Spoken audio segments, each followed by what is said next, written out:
2011, la revolución de la primavera árabe se propagó por Oriente Próximo. Desde Túnez a Egipto, Bahrein y Siria. Durante más de 50 años, un discreto erudito americano ha ayudado a los pueblos a derrocar a sus dictadores. Sus tácticas de resistencia no violenta se han utilizado en Serbia, Ucrania o Irán. Ser considerado una amenaza por un tirano es un motivo de orgullo. Significa que somos eficaces, que somos relevantes. Esta es una historia sobre el poder de la gente para cambiar el mundo y sobre el hombre que está detrás de todo ello. Las tácticas de Gene Sharp se están poniendo en práctica en las calles de Siria ahora mismo mientras hablamos. Me llamo Gene Sharp y este es mi trabajo.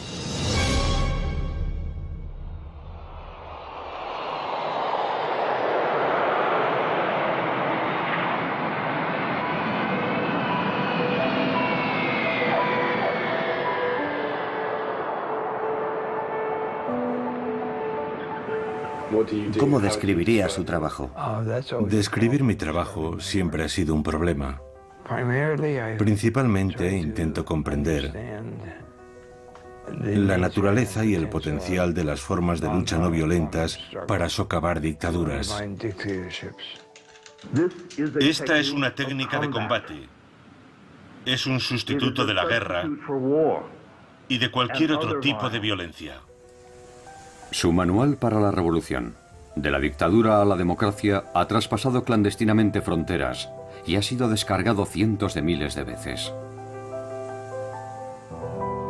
No sabemos muy bien cómo, pero sin duda lo ha hecho.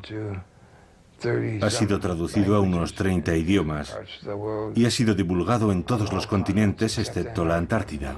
Sus marcas distintivas pueden verse en revoluciones en todo el mundo.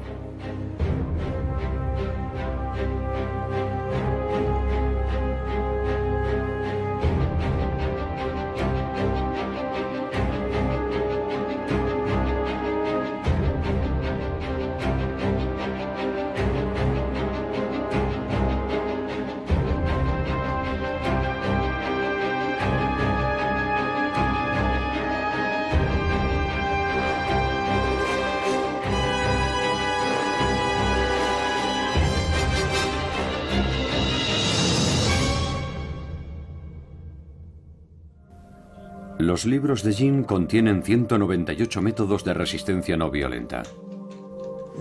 Los famosos 198 métodos parecen haber tenido una extraordinaria respuesta.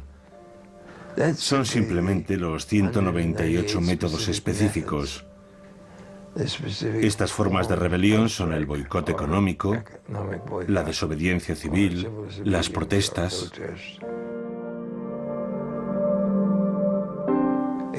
Son la contrapartida a los diferentes tipos de armas y bombas militares, a la lucha militar.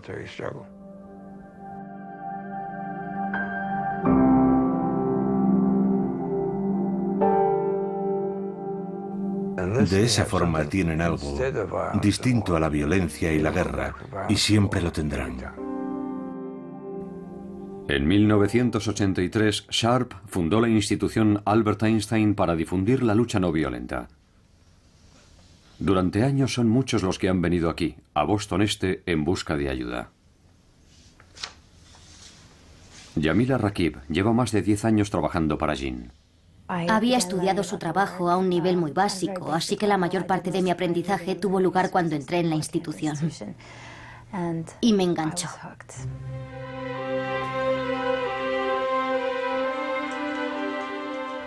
Yo no fui educado para hacer esto. Yo tenía una formación religiosa que me llevó a querer transformar este mundo en un lugar mejor y en mejores condiciones que cuando lo encontré. Y cómo hacerlo fue siempre un problema.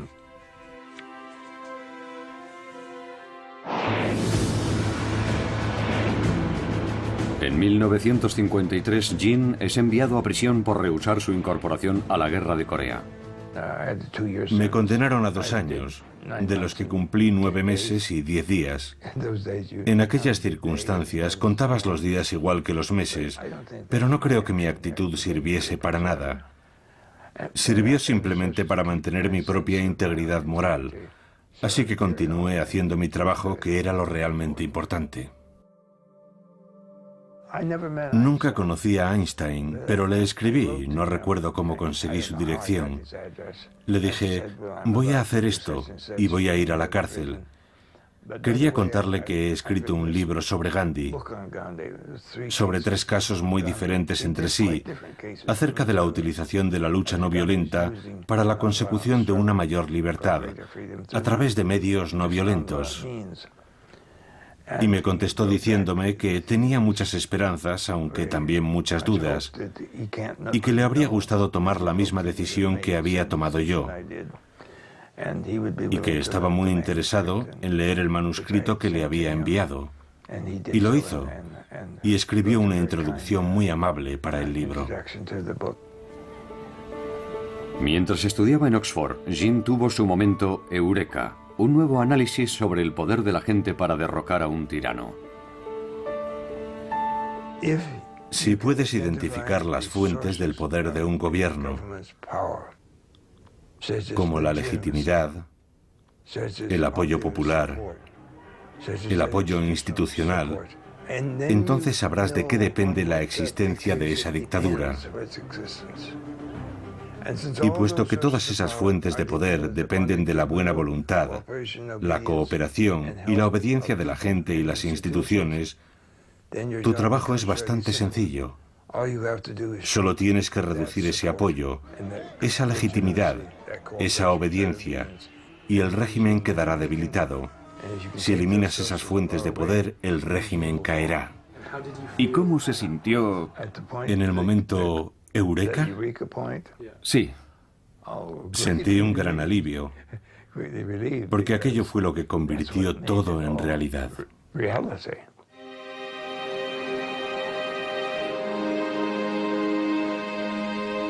Mientras enseñaba sus teorías en Harvard, Jean conoció al coronel Bob Helby, héroe de la guerra de Vietnam. Conocí a Gene Sharp en la Universidad de Harvard. Yo estudié allí durante un año como investigador del ejército. Un día vi en el tablón de anuncios un aviso de un programa sobre sanciones no violentas a las 2 de aquella misma tarde. No tenía nada que hacer, así que fui a ver quiénes eran aquellos amantes de la paz y a confirmar mi noción preconcebida de que probablemente llevarían anillos en la nariz y en las orejas y de que su aspecto sería sucio. Así que fui a verlos y sorprendentemente su imagen no era esa. Su aspecto era totalmente normal.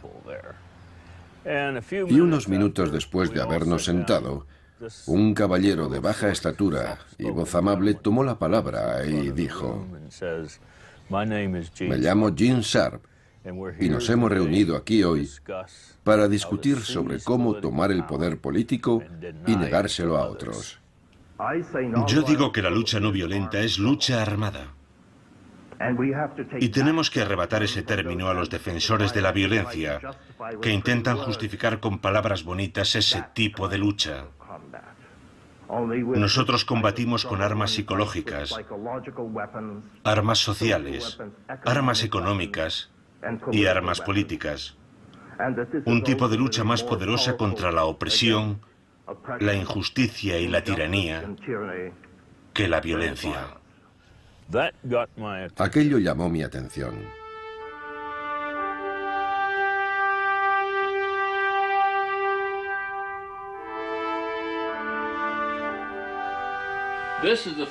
Esa es la bandera del 5º Batallón del 79 de Caballería de los Estados Unidos. El 7º de Caballería, como todos sabéis, era el regimiento del general Custer, que luchó y murió en la batalla de Little Big Horn. Este soy yo en mi juventud. Tenía mucho más pelo. Y este es el diploma de la Cruz por Servicio Distinguido que obtuve en Vietnam.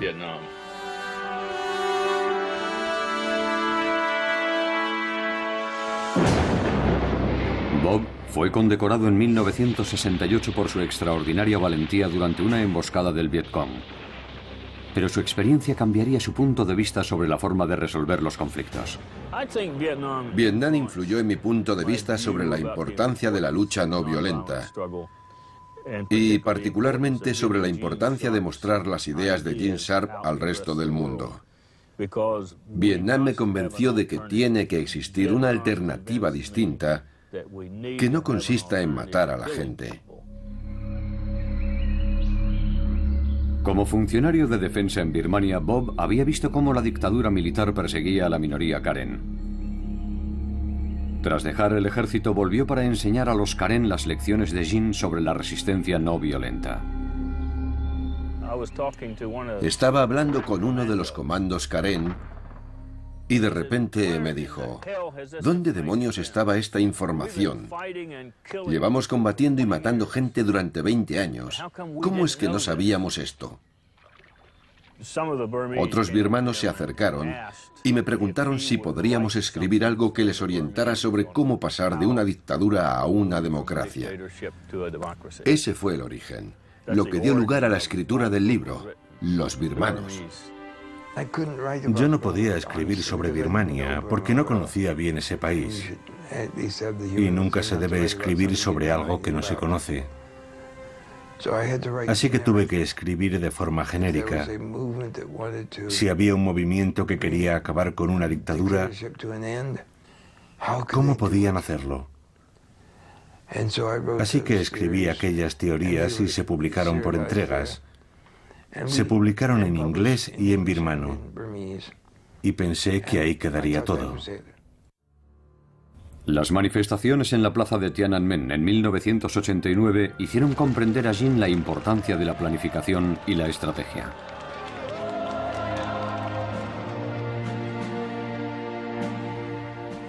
Fui a Pekín cuando las protestas de la plaza de Tiananmen ya estaban en marcha. Aquel acontecimiento no tuvo lugar solo en Pekín. Protestas similares estaban teniendo lugar en otras 350 ciudades de China. Pero no se planificaron, no se tomaron decisiones estratégicas, como cuánto tiempo había que permanecer en la plaza y cuándo había que abandonarla. Los estudiantes no tenían un plan, estuvieron improvisando constantemente. Y más tarde supimos que muchos de aquellos ciudadanos chinos que estaban en la calle protestando fueron tiroteados y asesinados. La idea de que la improvisación te proporcionará un gran éxito es absurda. Es exactamente lo contrario. Si no sabes lo que estás haciendo, lo más probable es que te metas en graves problemas.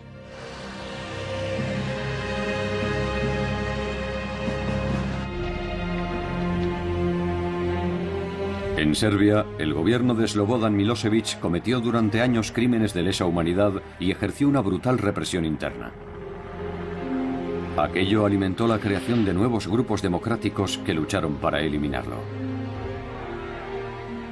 Fui a Budapest a petición del Instituto Nacional Republicano, que estaba prestando apoyo al movimiento de oposición serbio. Y una parte en particular de ese movimiento de oposición era Otpor, que en serbio significa resistencia. Como coronel retirado, tiene un enfoque muy militar.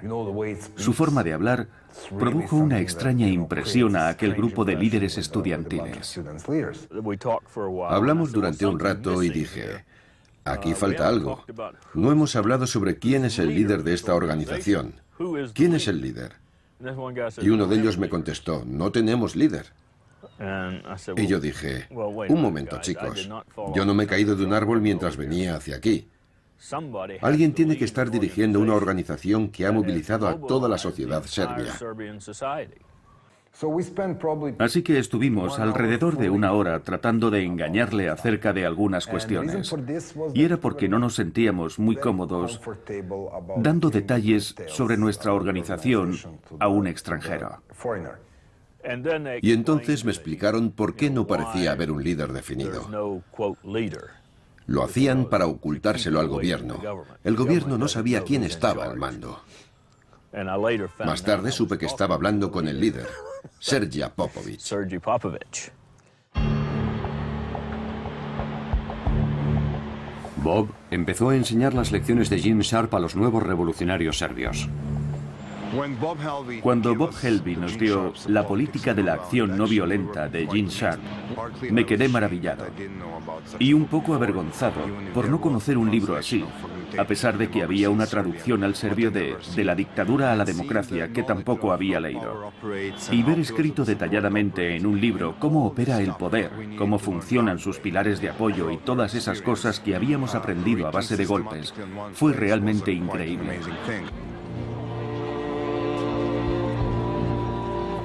Una de las primeras tareas fue crear un símbolo de la resistencia que unificara a la gente. Es obvio que somos mayoría.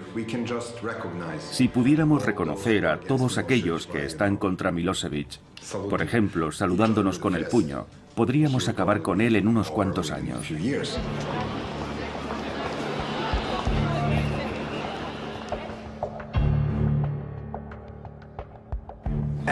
La atomización se produce cuando el régimen intenta hacer que cada individuo en la sociedad sea una unidad aislada. Es una de las principales formas de control de estos sistemas.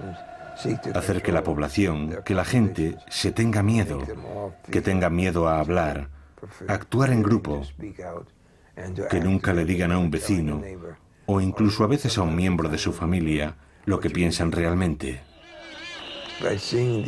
Al ver el ejemplo de demostración de valentía por parte de otras personas, pasamos a ser nosotros. Y nosotros podemos hacer cosas que yo solo no podría.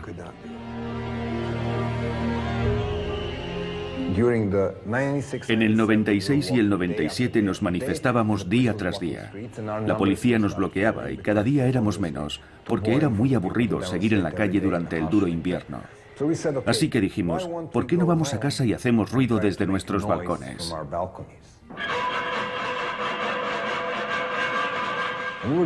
Lo hacíamos entre las 7:30 y las 8 de la tarde como respuesta al informativo de la televisión estatal.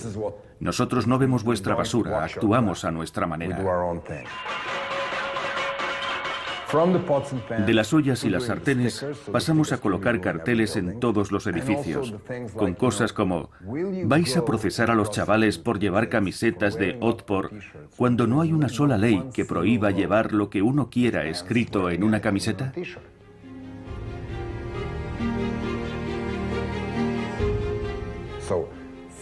Así que los policías que entraban en los institutos y detenían a estudiantes solamente por llevar la camiseta, luego iban a casa y hablaban con su mujer, cuya amiga se estaba quejando porque su hijo había sido detenido. O tenían que hablar con su propio hijo, que venía de su colegio, en donde nadie quería estar con él o con ella, porque su padre estaba pegando a chavales de su barrio. Y así, la opresión sistemática dejó de funcionar.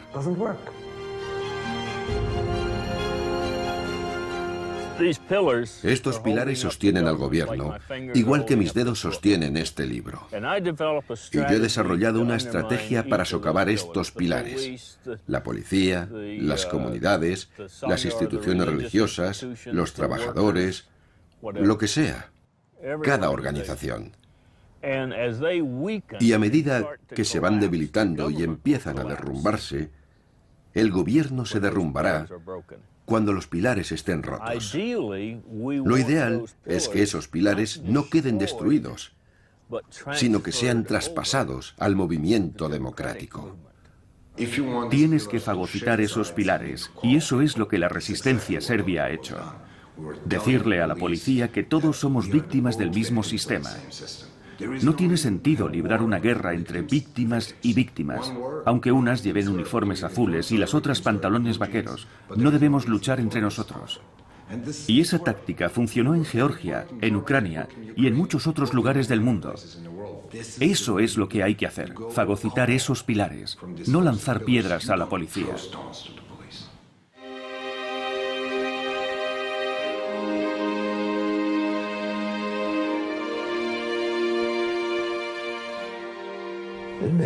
Hay mucha gente en situaciones de conflicto a la que le gustaría utilizar la violencia, pero sus adversarios casi siempre tienen muchas más armas militares, más armas violentas que los resistentes potenciales.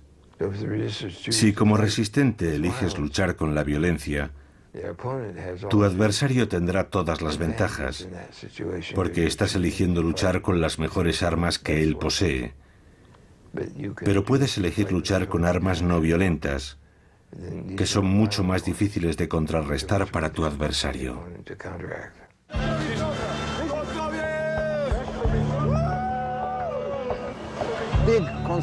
Las grandes concentraciones son muy difíciles de controlar. Puedes tener a 20.000 manifestantes pacíficos, pero si hay un idiota rompiendo ventanas, centrará la atención de todos los informativos, y eso puede socavar todo el movimiento.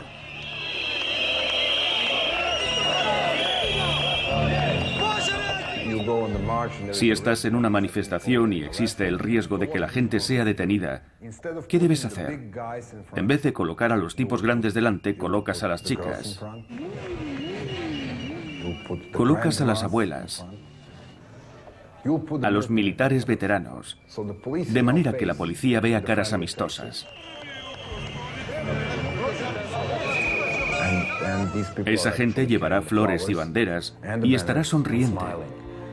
Así haces la situación menos amenazadora y reduces enormemente las probabilidades de que se produzcan actos violentos. El 5 de octubre fue el triunfo de una estrategia, pero no fue así como lo vieron muchos espectadores o medios como la CNN. Ellos solo vieron gente, estruendo y nada más, pero fue el resultado de 10 años de intentos, 2 años de resistencia de Otpor y 5 campañas. Estábamos determinando la victoria en las elecciones. En septiembre de 2000, Serbia acudió a las urnas. La resistencia sospechaba que Milosevic amañaría las elecciones. Nosotros sabíamos que Milosevic perdería y sabíamos que no aceptaría la derrota.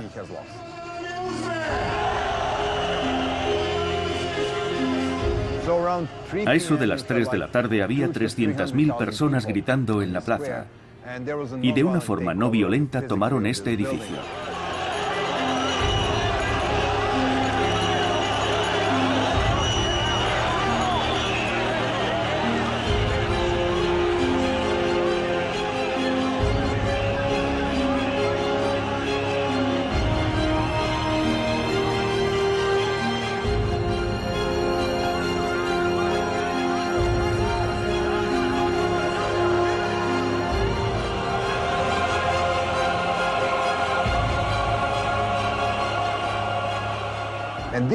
Cuando la gente entró en el edificio aquel 5 de octubre, encontró muchas papeletas premarcadas para Milosevic. Era allí donde se estaba llevando a cabo la trampa, en la segunda planta del edificio.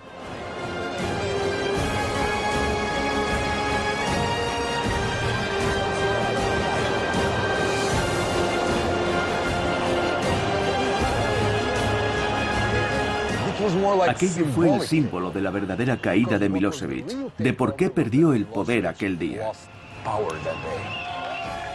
Perdió porque la policía le desobedeció, porque ordenó a los militares salir de los cuarteles y le desobedecieron. Así fue como perdió el poder. Lo que se ve en televisión, la toma física del edificio, es el símbolo de Milosevic perdiendo su autoridad aquel día.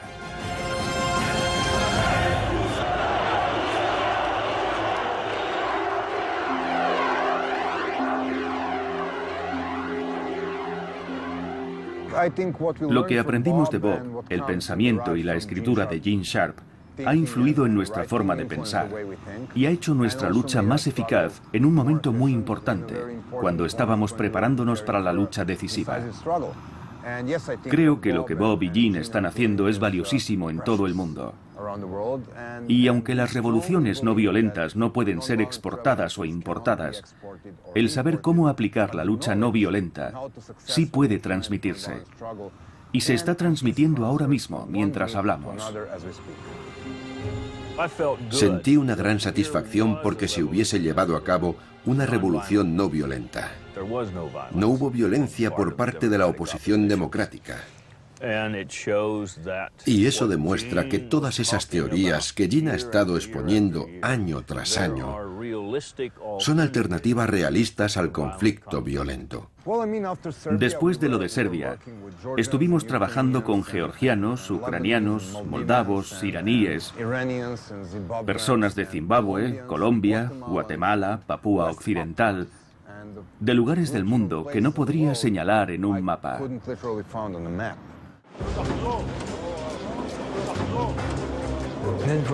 De Serbia, las noticias llegaron a Georgia, que estaba bajo un régimen muy represor, y luego a Ucrania, que también tenía problemas, también llegaron hasta allí, y luego a una serie de países situados en la franja sur de la antigua Unión Soviética.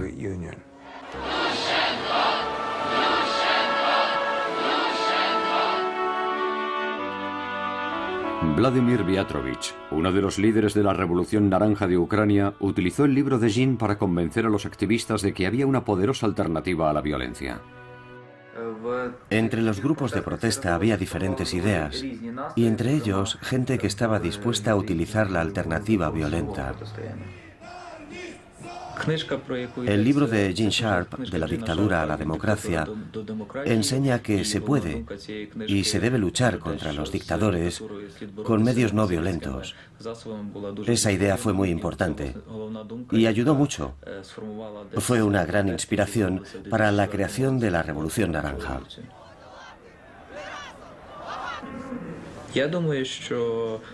El libro de Gene Sharp aquí era conocido solamente por unas 10.000 personas,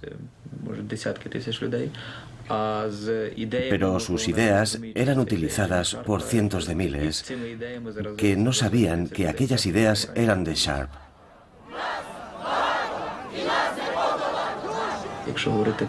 Aunque la gente no sepa quién es Gene Sharp, sí conocen sus ideas, lo que hace de él una persona muy influyente en el mundo.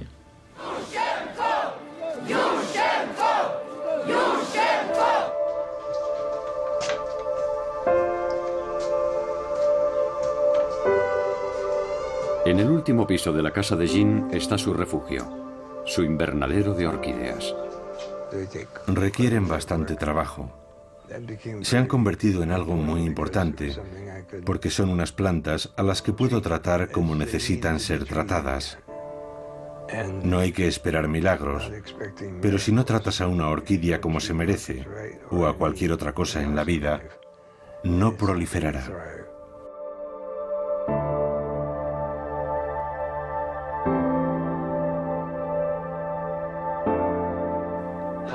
¿Cómo se siente al ver propagarse su trabajo? Su propagación ha sido notable. Siempre pienso, sigo asombrado. Sigo asombrado. Ver una obra que yo consideraba básicamente una introducción, creo que tiene entre 70 y 80 páginas, despegar así ha sido la confirmación de que el análisis era bastante preciso. No se ha propagado gracias a un anuncio, a una buena publicidad. Se ha propagado porque la gente lo ha encontrado útil, lo ha encontrado importante.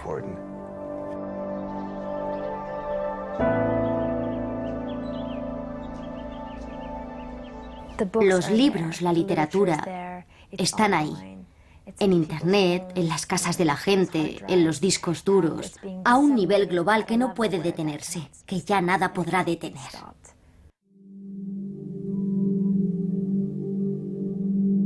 Hay gente que se esfuerza en desacreditarnos. En una ocasión, el presidente Chávez se refirió a nosotros como una pandilla de gringos y dijo que la institución Albert Einstein no entendía Venezuela. Y yo pensé, puede que no comprendamos del todo la situación de Venezuela, que es probablemente muy compleja, pero yo no soy un gringo. Gene Sharp, George Bush y sus ideólogos de este golpe suave mecha lenta, señores, este plan de ustedes aquí en Venezuela, olvídense. En 2008 el gobierno iraní emitió un vídeo propagandístico acusando a Jean de trabajar para la CIA. La Casa Blanca, Washington, D.C. Gene Sharp, el teórico de la desobediencia civil y de las revoluciones de terciopelo, que ha publicado tratados sobre esta materia, es uno de los agentes de la CIA, encargado de la infiltración estadounidense en otros países. Viendo nuestra oficina pueden comprobar lo bien subvencionados que estamos. En cierto sentido me impresionó que estuviésemos en su radar, que mostrasen a Gene sentado en la Casa Blanca y pensé, ojalá los de la Casa Blanca se reunieran con nosotros y nos escuchasen, pero no lo hacen. Trabajamos en esta pequeña oficina sin ninguna conexión con ellos. Simplemente no ha sucedido. Nosotros no hacemos eso. No somos bajo ningún concepto una organización de la CIA y es realmente irónico porque vemos muy a menudo esas acusaciones en la prensa y siempre nos preguntamos de dónde vienen. Tras las elecciones iraníes en 2009, la oposición declaró que el resultado había sido amañado. Miles de personas desfilan por la Gran Avenida, todas caminando en la misma dirección. Los manifestantes portan banderas verdes y la gente va mostrando la V con los dedos en señal de victoria. Yo dudaba de que la gente se manifestase después de las advertencias, pero estaba equivocado. Miles de manifestantes salieron a las calles de Teherán. La respuesta del gobierno fue brutal y una joven estudiante iraní, Neda Aga Soltan, fue alcanzada por un francotirador del gobierno.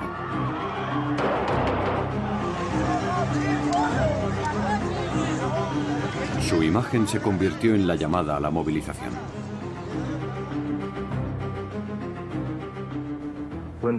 Cuando la gente es golpeada y masacrada, ello genera un proceso que yo llamo jiu-jitsu político, en el que la fuerza del adversario se utiliza para socavarlo, para hacer que caiga, aislándole de la gente que le prestaba apoyo y movilizando a otra gente que pasa a formar parte de la resistencia activa.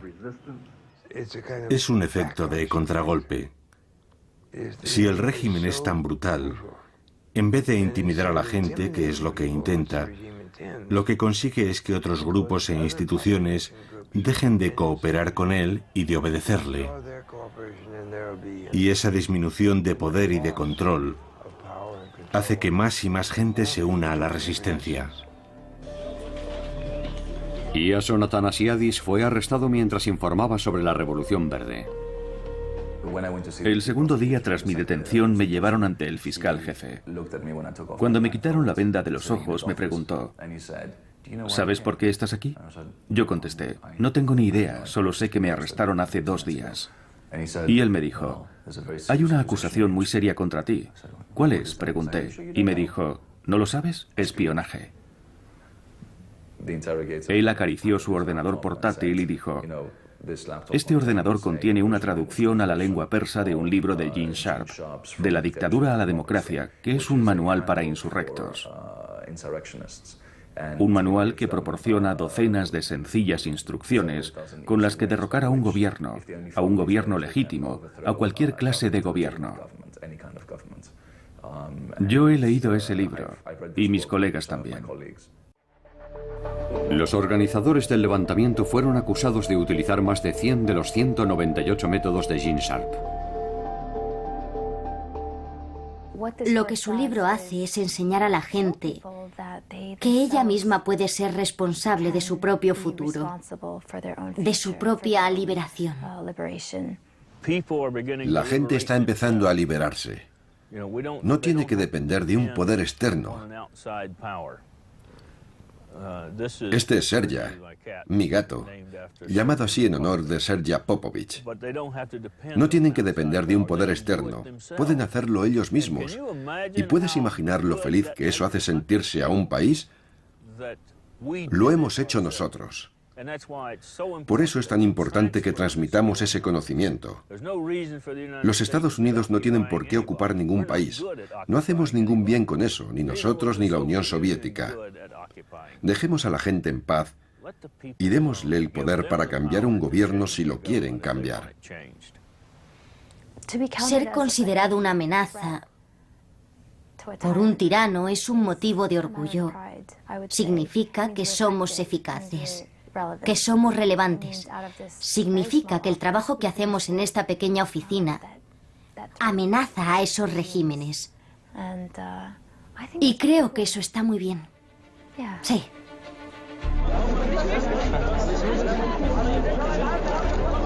Este fue el principio de la revolución egipcia. El levantamiento fue espontáneo, pero los grupos democráticos egipcios llevaban años trabajando en la estrategia.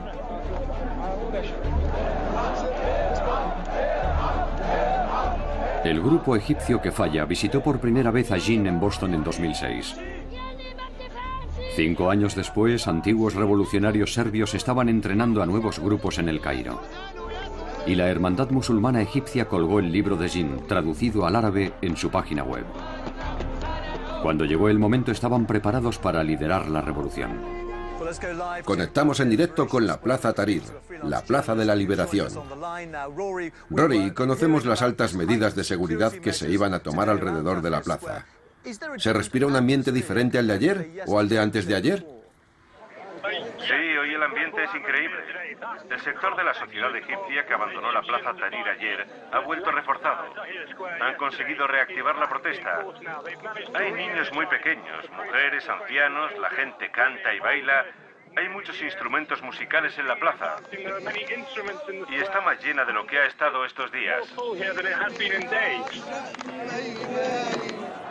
Ahmed Maher era uno de los líderes del Grupo Democrático Egipcio 6 de abril. Estábamos esperando a que ocurriera algo que encendiese la llama, que provocase un gran movimiento de personas. Y ocurrió en Túnez.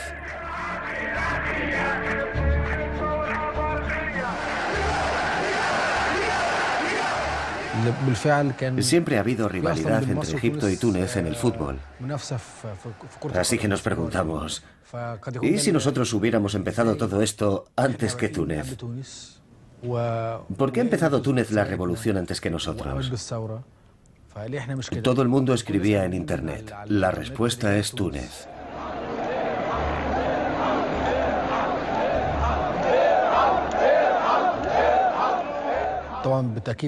Por supuesto que los libros de Gene Sharp tuvieron un gran impacto en nuestro movimiento.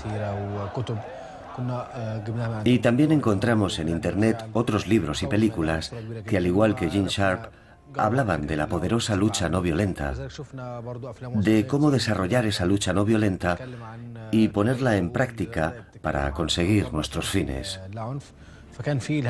Así que hubo muchas fuentes de inspiración para esa idea.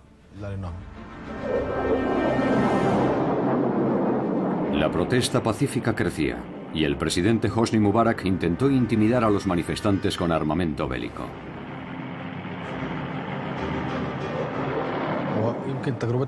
Nuestra situación era distinta a la de la resistencia serbia, que antes de su revolución se había ganado a la policía y al ejército. Nuestro caso era muy diferente.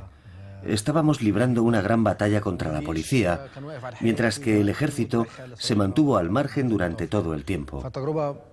Así que nuestra experiencia fue muy diferente a la serbia. Incluso después de violentos choques con la policía, los líderes revolucionarios restablecieron la disciplina no violenta. Los manifestantes se enfrentaron a ataques brutales de la policía, pero se mantuvieron en su sitio.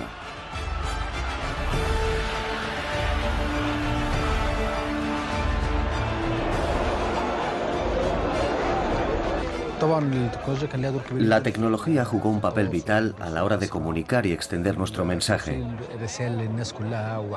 Jugó un papel fundamental en nuestra estructura interna. Gracias a ella pudimos contactar con la gente que vive en las provincias, a muchos kilómetros de distancia. Pudimos mantener reuniones a través de un grupo secreto en una página de Facebook.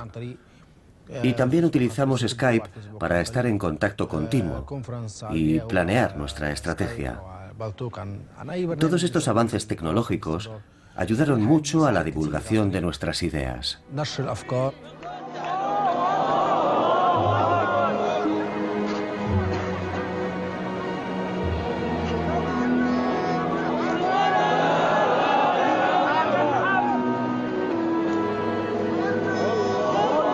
Mientras los musulmanes y los cristianos se protegían mutuamente durante sus rezos, sus líderes trataban de ganarse el apoyo del ejército. ¿Qué hizo que el ejército nos apoyase al final? El ejército, a fin de cuentas, proviene del pueblo. Sus miembros son parte del pueblo y tiene un importante papel nacional. El papel de la policía tenía más que ver con el amaño en las elecciones y la protección a los corruptos. Luchaba por asegurar su supervivencia.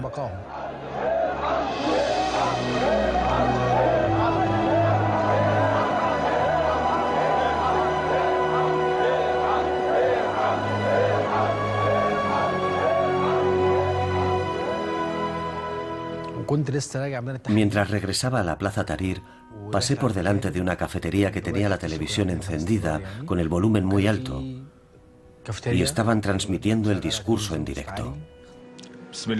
En nombre de Dios misericordioso y compasivo, conciudadanos, teniendo en cuenta las difíciles circunstancias por las que atraviesa nuestro país, el presidente Hosni Mubarak ha decidido renunciar a su cargo como presidente de la República.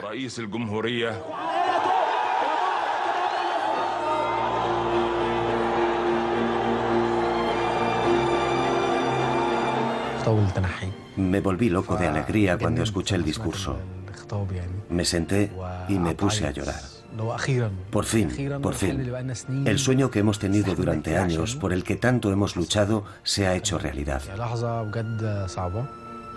Me fui corriendo a la plaza, gritando. Toda la gente estaba llorando, bailando, cantando. Fue un momento histórico. Yo no me lo creía. Pensaba, ¿es esto posible?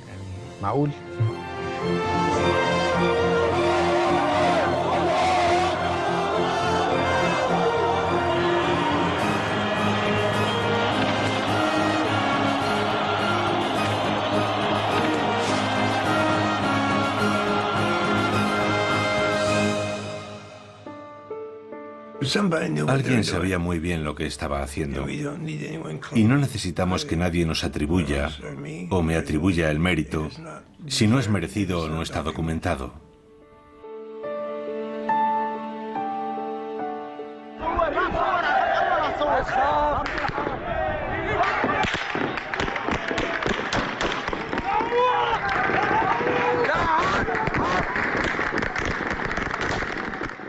Masacre en Yuma, 15 asesinados hasta ahora.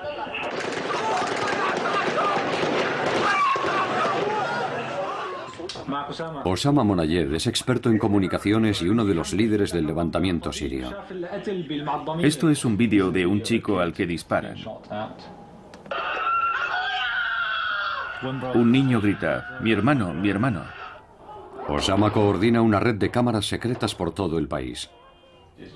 Es una cámara de alta definición conectada a un módem vía satélite que obtiene imágenes en directo y que transmite por Internet. Hoy hemos conseguido enviar estas imágenes a Al Jazeera. Las tácticas y teorías de Gene Sharp se están poniendo en práctica en las calles de Siria ahora mismo mientras hablamos. Lo que hicimos fue promover esas tácticas y explicárselas a la gente en nuestras páginas de Facebook y también en YouTube. Así es como se aplican, poniendo flores en los puntos donde han caído los héroes, mostrando ilustraciones de la campaña de grafitis durante las manifestaciones. También limpiando las calles y dejándolas más bonitas para demostrar que podemos hacer las cosas mejor que el régimen en lo que se refiere a servicios. De la dictadura a la democracia te da la inspiración, la seguridad de que esto puede conseguirse, de que puede suceder realmente. En el verano de 2011, tras un ataque brutal del ejército sirio, Osama viajó a Boston para reunirse con Gene. ¿Cuándo estuviste aquí por última vez? No recuerdo exactamente.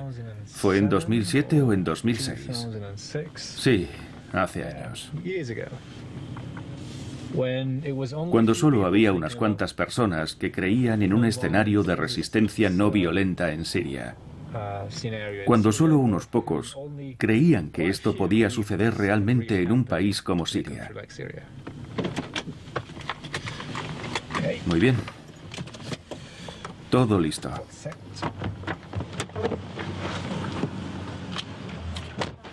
Jin. Hola. Hola, qué alegría verte otra vez.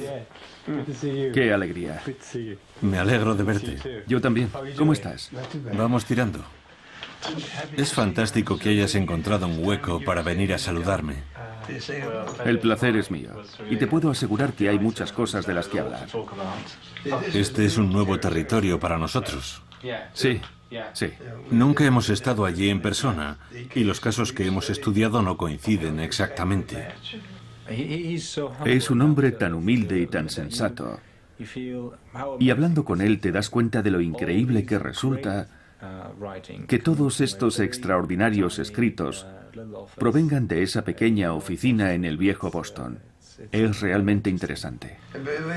Tal vez hay una cosa que se ha aprendido, entre comillas, de Túnez y Egipto, y que yo considero un error, un grave error, y es que el gobernante existente tenga que dimitir. No tiene que dimitir. Si le quitas todos los apoyos que lo sostienen, caerá. Independientemente de lo que él quiera hacer. Esa es la diferencia entre la coerción no violenta, cuando tiene que dimitir porque se le obliga a hacerlo, y la desintegración, cuando el régimen sencillamente se desmorona. Ya no queda nadie con poder suficiente para dimitir. Si Einstein fue el genio de la física, Gene Sharp es el genio de las libertades, de cómo conseguir las libertades.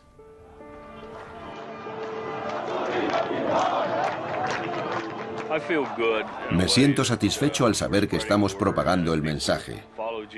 Y si los pueblos siguen el consejo de Gene en cuanto a librar una lucha no violenta, tarde o temprano ganarán. La ventaja que tenemos utilizando este tipo de lucha, el pueblo contra el tirano,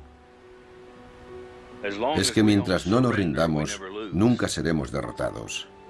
Y esa es la clave. Mientras no te rindas, no estás derrotado. Yo creo que con el paso del tiempo, Gene Sharp será un nombre emblemático. Creo que sus libros estarán en todas las bibliotecas del mundo y serán traducidos a la mayoría de los idiomas. ¿Podrá esta institución sobrevivir hasta entonces? Sin duda. Esperamos que sí.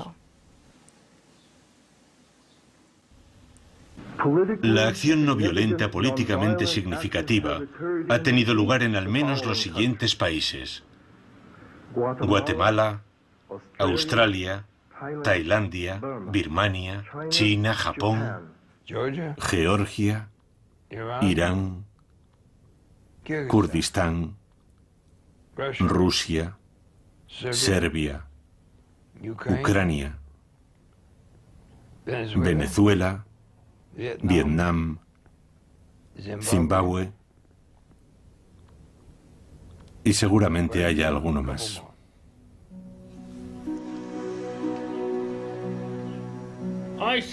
Pienso que se está desarrollando entre ellos una relación padre-hija. Pueden sentarse, hablar, están en la misma onda. Ella lo protege y creo que lo quiere como una hija quiere a un padre. Gene Sharp es, por supuesto, mi mentor personal, pero creo que ha representado ese papel para multitud de seres humanos. Es una persona que ha dedicado su vida a proporcionar los medios para que la gente oprimida pueda alcanzar la libertad de forma autosuficiente. Y eso es algo que ha cambiado el mundo y continuará haciéndolo de forma extraordinaria. Es algo muy personal. Es simplemente amor.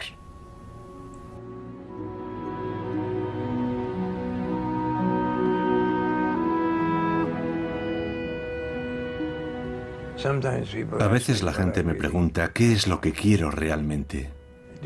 ¿Tengo un sueño? Claro que lo tengo. Sueño con que la gente oprimida del mundo sea capaz de aprender de los datos disponibles y de las nuevas experiencias. Sueño con que este tipo de lucha no violenta se pueda utilizar para la liberación de toda opresión y para sustituir a los conflictos militares y violentos, de forma que ya no tengamos que librar batallas contra el terrorismo, porque las personas que podrían haberse convertido en terroristas han elegido utilizar este tipo de lucha para ayudar a la gente oprimida y cambiar así sistemas políticos en todo el mundo. Me llamo Gene Sharp y este es mi sueño.